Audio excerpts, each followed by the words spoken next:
آپ نے اکثر علماء کرام کو یہ فرماتے ہوئے سنا ہوگا کہ ذوالقعدہ کی 25 تاریخ کو دحو الارض کے نام سے یاد کیا جاتا ہے۔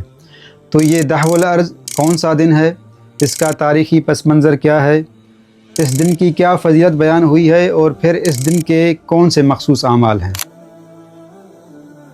دحو الارض، دحو عربی میں پھیلنا اور بچھانے کو کہا جاتا ہے۔ دحو الارض مطلب زمین کا پھیلنا۔ یہ وہ دن ہے جس دن کعبے کے نیچے زمین پھیلائی گئی، کیونکہ اس سے پہلے زمین قابل رہائش نہیں تھی اور پانی میں ڈوبی ہوئی تھی۔ تو اللہ تعالیٰ نے زمین کا جو مرکز ہے کعبہ، وہاں سے زمین کو قابل رہائش بنایا، اور اس چیز کا ذکر قرآن مجید میں بھی موجود ہے، وَالْأَرْضَ بَعْدَ ذَلِكَ دَحَاهَا۔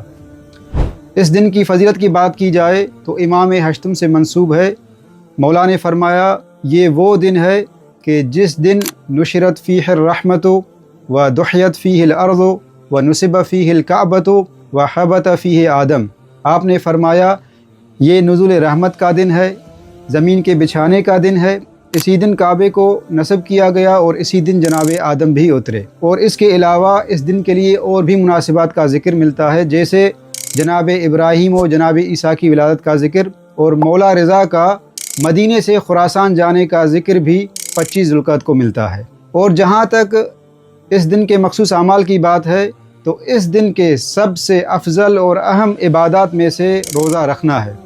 حدیث کے جملے ہیں من صام فی ذالک اليوم کان کمن صام 60 شہرا۔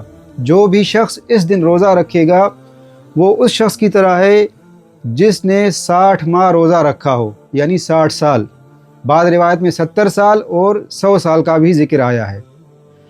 دوسرا عمل زوال کے وقت 2 رکعت نماز، جس کی دونوں رکعتوں میں سورہ فاتحہ کے بعد 5 مرتبہ سورہ شمس پڑھنا ہے، اور پھر ایک مخصوص دعا ہے جو مفاتیح وغیرہ میں موجود ہے۔ اس دن کے اعمال میں سے مولا رضا کی زیارت مستحب ہے، اور اس دن غسل کرنا بھی مستحب ہے۔ البتہ آغا سید سیستانی حفظہ اللہ کے مطابق اس غسل کا مستحب ہونا ثابت نہیں ہے۔ تو اب اس کا یہ ہرگز مطلب نہیں کہ آغا کے مقلدین اس دن غسل نہیں کر سکتے، بلکہ رجائے مطلوبیت کی نیت سے غسل کر سکتے ہیں، انشاءاللہ ثواب ملے گا۔